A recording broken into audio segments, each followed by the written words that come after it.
To do this, first we need Python. Go install it. If you don't know, just Google it.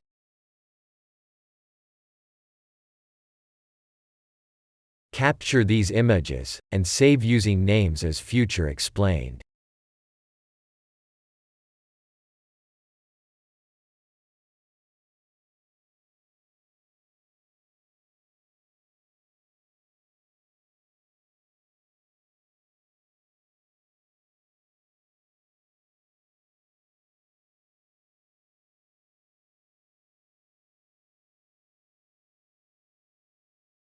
This is the full code that we going to write.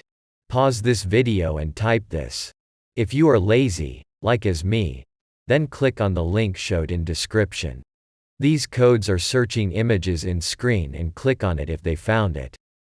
That's why we capture images and saved in the folder that code save. In these code, we record the audio that Recaptcha playing, and save that recorded audio in WAV format. The reason is that we save in WAV format because Google Speech support to WAV files. 4410 is rate of the audio. 6 is recording time in seconds. Mostly, Recaptcha gives 4 to 6 seconds audios. In these code, we send the recorded audio file to Google Speech to Text service. These service will return the text that audio play. This process get few seconds. It depends on your internet connection, server response time, computer load and the code optimization. Don't worry. This code is 100% not optimized.